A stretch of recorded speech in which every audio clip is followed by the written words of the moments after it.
transition écologique, le redémarrage de l'Europe. D'autres sont des menaces, comme le terrorisme. Je me battrai de toutes mes forces contre la division qui nous mine et nous abat. C'est ainsi que nous pourrons rendre au peuple français, à chacune et chacun d'entre vous, dans sa vie professionnelle, personnelle et familiale, les chances que la France lui doit. Aimons la France. À compter de ce soir, et pour les 5 années qui viennent, je vais avec humilité, avec dévouement, avec détermination, la servir en votre nom. Vive la République.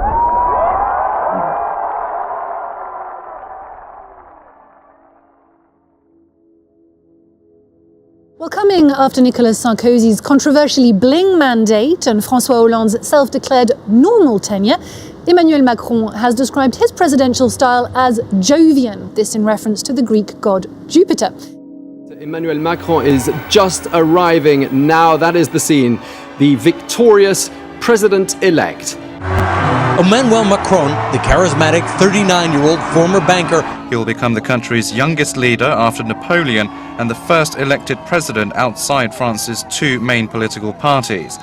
France's youngest president ever, here dubbed Le Kid. Centrist candidate Emmanuel Macron has won the French presidential election, easily beating far-right candidate Marine Le Pen. C'est un omniprésident. Voilà, vous permettrez ce néologisme, c'est-à-dire. He's an omnipresent president. He wants to be in charge of everything all the time, but that's very dangerous. Former investment banker and former cabinet minister who has never run for public office before has been elected the next president of France. He does not come from either of the main traditional political parties. Now, Macron got a lot of slack when he used that word Jovian. What does he mean by it? Emmanuel Macron is a young president. He's the youngest French president ever to be elected. En France, c'est-à-dire président de la République. Et après 2 quinquennats. His predecessors Nicolas Sarkozy and François Hollande somewhat mishandled the presidential office. Emmanuel Macron believes that power should be vertical. He is, therefore, a Jovian president. France perhaps needed this monarchical image to be at peace with itself.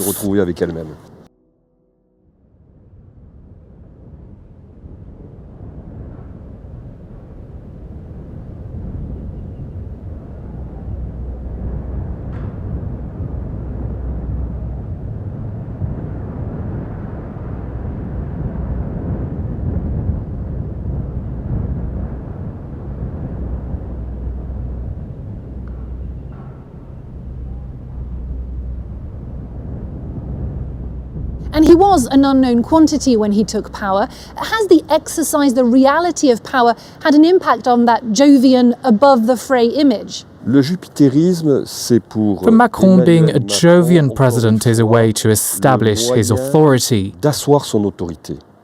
He establishes his authority, and at the same time he wants to bring people together. And to do so, he needs to have this above-the-fray image. This is what enabled him to launch his own political movement, even before the election.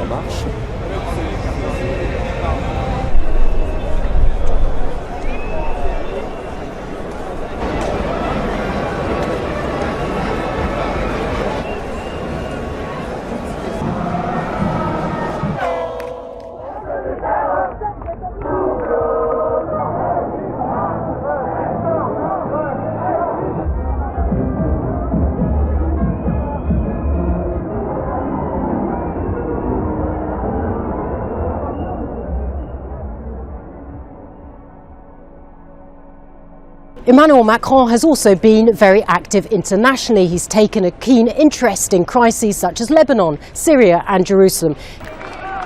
Keeping up with Emmanuel Macron isn't easy.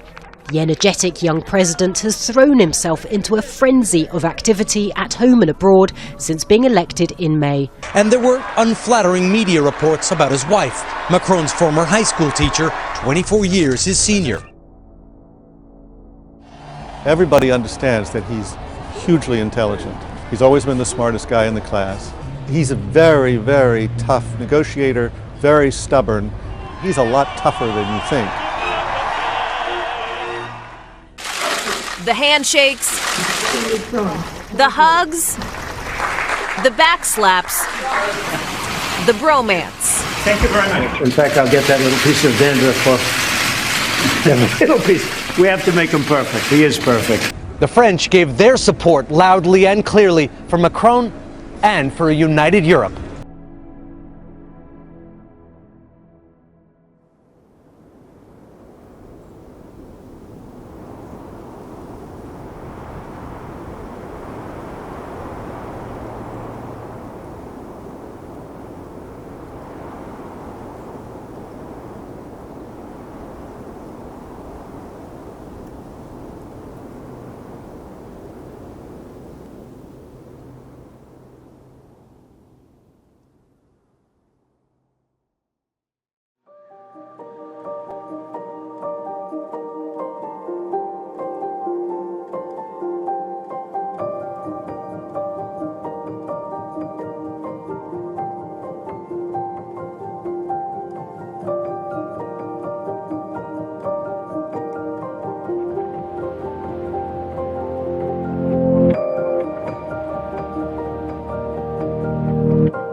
In terms of Europe's defense and autonomy, we now have a foundation for that, which has emerged over the past few months. In June last, we have laid the foundation of this Europe of defense with a permanent, structured cooperation between our countries, allowing us to take increased commitments to move ahead together and better coordinate and even have a European fund for defense. What Europe is lacking today, what this Europe of defense is lacking today, is a common strategic culture. Our inability to work together in a convincing manner challenges our credibility as Europeans. We do not have the same parliamentarian, historical, political cultures. We do not have the same mentalities, and certainly we're not going to change that overnight. But I suggest that we should start creating this shared culture by putting together a European intervention culture. And in order to do that, we need profound change.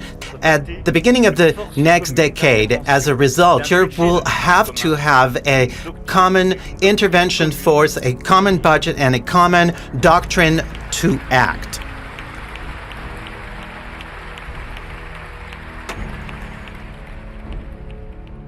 It is my privilege here today to take the floor before you. I know to whom I owe that privilege.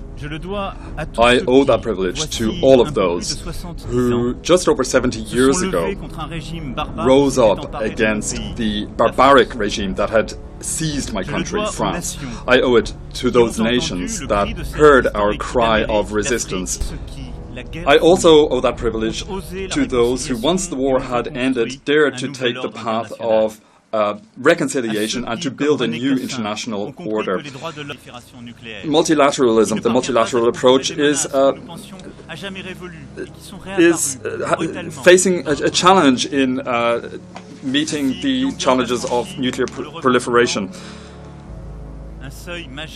Pyongyang has crossed a major threshold in military escalation. Allow us to acknowledge the stakes. Our responsibility, together with all of our partners, including China and Russia, is through resolve to bring North Korea to the negotiation table for a political settlement to this conflict.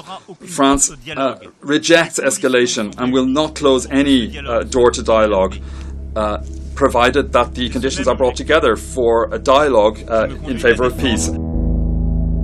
What an extraordinary day. Thousands of reporters from all around the world here just south of the demilitarized zone to witness this historic and emotional summit. Just weeks ago, this whole region seemed under the looming threat of war. But these two men, the leaders of the two Koreas, in striking symbolism and long talks, are trying to bring, in Kim Jong-un's words, a new era of peace. The two men, so different, seem to enjoy it all, chatting among the trees on a picnic bench alone for almost 45 minutes. The two leaders promising to sign a peace treaty this year, formally ending the Korean War and pledging the denuclearization of the peninsula. Arms raised in triumph, and then an awkward embrace. Afterwards, Kim Jong-un stepping out onto the world stage as a statesman for the first time, saying, "We are one nation and cannot be separated. We are one blood." With that promise of peace, North Korea also agreeing to diplomatic talks with the U.S. It will be the first time any sitting U.S. president will meet with a North Korean leader. Things have changed very radically from a few months ago. You know, the name calling and a lot of other things. They're treating us with great respect. It's an astonishing turn of events. And it is the same objective that it's for the same objective that I would like to speak in favor of the nuclear agreement with Iran. We put together a solid, robust and verifiable agreement with Iran that will ensure that Iran does not obtain nuclear weapons. Renouncing it would be a grave error. It would be irresponsible for us to fail to uphold that agreement, because this is a good agreement, an agreement that's essential to peace, at a time when a downward spiral cannot be discounted.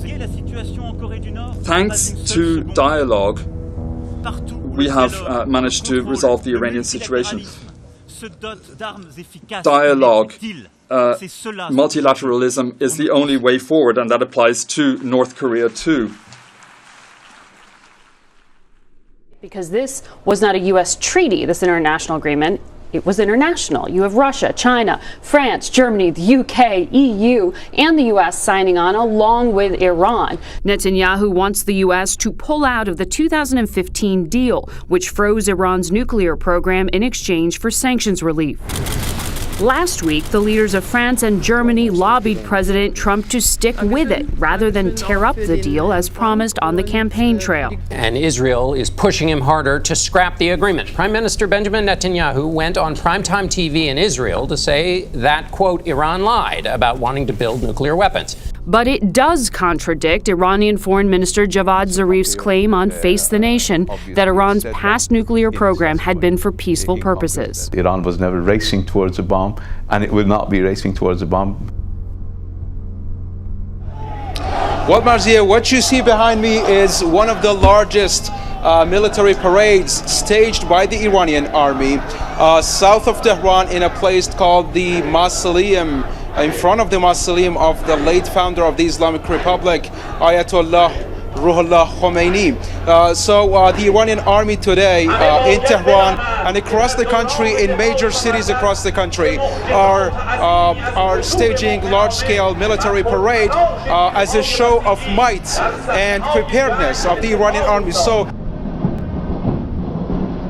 a show of military might. The Iranian army staged countrywide parades on Wednesday to mark the National Army Day.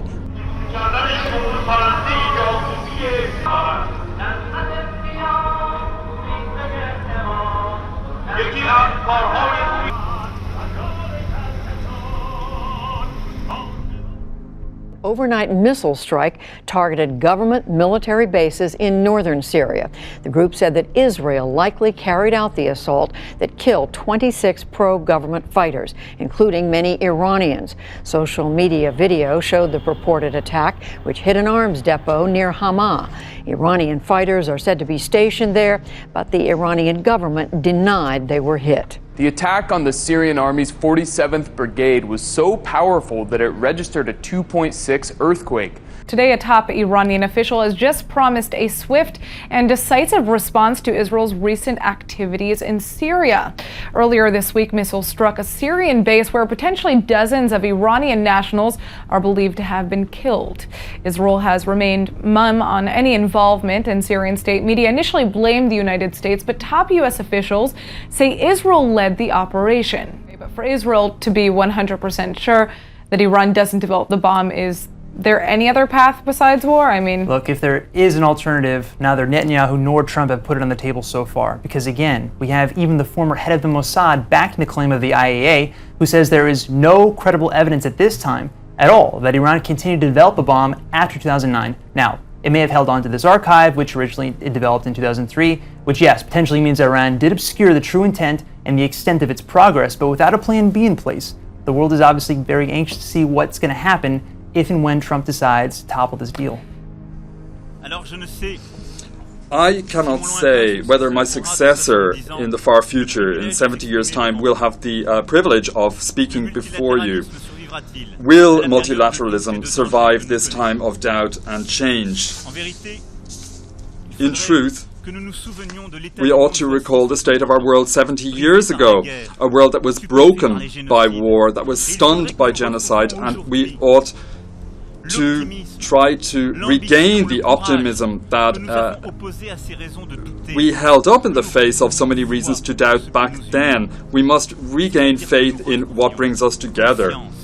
We must find trust again in and confidence in these founding values of the United Nations, universal values that protect all individuals across the planet and guarantee their dignity. But the challenge that we face as a generation is to regain our values, to recognize that there is nothing more effective than multilateralism in our current world, because all our challenges are multilateral. War, terrorism, climate change, the digital economy, etc. We can only address those challenges through multilateralism. Not through the law of the fittest, the survival of the fittest, because our vision of the world, if we are to achieve our vision of the world, it's only through multilateralism that we will do that, because our vision is universal, not regional. And I think that it would be much better that we come together and prevent the divergences increasing. A new global and shared framework. And this framework should be based on cooperation and multilateralism, and absolutely not on a sort of new hegemony or fascination on new powers. It would be a huge mistake. Which means we have now a tremendous responsibility. Because this new framework, this new compact is the unique way to protect our interests on the long run, our common good, and our people. The answer is partly here, in this room. And in a certain way, our new frontier is not a geographical or a technological one, but it's much more our commitment. We are our own frontier, in our own conscience.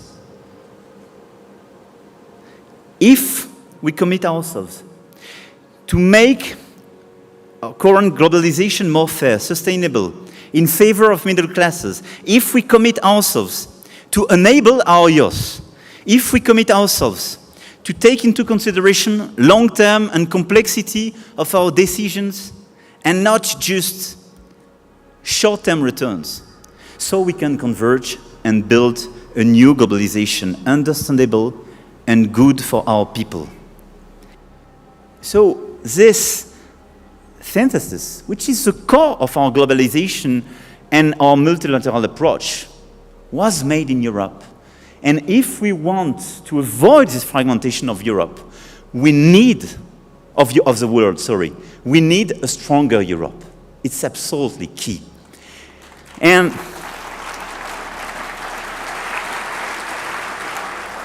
my view is that we have to redesign a 10-year strategy, because that's not an overnight strategy, a 10-year strategy to make Europe an actual economic, social, green, scientific, and political power. I delivered a very long speech in September last year, and we worked very hard, but I do hope with my friends here present in this room, we will work together to have, at the end of this year, this common strategy for 10 years in order to provide visibility to our people and to the rest of the world about the fact that Europe is able to be this new power and basically to deal with some of those. Rather, we should think of ways to build a stronger Europe in the world as it is, and as a result create the 6 keys of sovereignty and freedom. And in face of all of these challenges, we need to do a number of concrete things. The first key, the foundation of any political system is safety. In Europe, we're seeing a dual trend, a progressive disengagement and inevitable disengagement of the U.S., and, on the other hand, a sustainable terrorist phenomenon whose mission is to fracture our free societies. In these areas, at long last, Europe has realized how frail it is and how important it is to act together, to fight against terrorism, to fight terrorist propaganda on the internet. A few of the EU's countries have started doing that together. We need to reinforce our common safety and create a space for common defense and safety. In terms of Europe's defense and autonomy, we now have a foundation for that, which has emerged over the past few months. In June last, we have laid the foundation of this Europe of defense with a permanent, structured cooperation.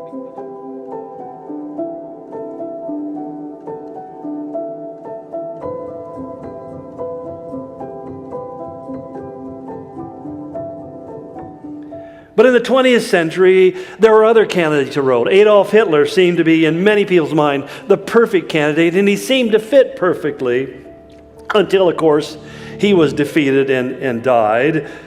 And then people began to look at the rise of the European Union, and they say, well, initially there were 10 nations in the European Union, so maybe the European Union is it because there are 10 kings, 10 nations, but today there are 27, and now it's a little bit harder, and they seem to be having their own heart disease, so they're not quite the force or the power that many of us anticipated they might be. Others have even suggested that this is Islam. Now, that's a harder comparison to make, but that final, ultimate, world-crushing Antichrist, whom Paul referred to as the lawless one and Revelation calls the beast, is still yet to rise on the world scene, at least in a recognizable way. It's funny because when John Kennedy was assassinated and took a wound to his head, there were many people who said, well, John Kennedy probably is the Antichrist because he's a Roman Catholic and he got shot to the head. Only problem is he was dead then and he's still dead now. And then Henry Kissinger became a great candidate for a season for reasons I won't know. Some even picked Ronald Reagan, but that was just the Democratic Party. There's been a lot of people who have tried to figure out who exactly is going to be the beast. And I'm not sure that that's even a knowable possibility for you and I at this point, but it is knowable in terms of what is the organ or the vehicle from which he arises, and that becomes, in my mind, even more important. And the question is, what kind of form will this take? Because, again, think about how Daniel described this last world empire. That first of all, he said it would be global in its authority. He was given authority over every tribe, every people, every language, every nation. It's a universal authority, a global authority. Let me tell you the one thing I know for sure. In John 4:3, he says to us, the spirit of the Antichrist is even now in the world. The spirit that empowers him isn't waiting for him to rise. It's already at work in our world right now. But all they did was manifest that same spirit of Antichrist, because this has been the long agenda, as we talked 2 weeks ago. So I come to the very last thing, since I'm just barely over time here, and which is, considering this series is a real victory. What about those 10 horns, those 10 heads, those 10 crowns? Well, I don't have a lot of time to develop this, but let me tell you what my thought is. And again, I could be completely wrong. Je me battrai de toutes mes forces contre la division qui nous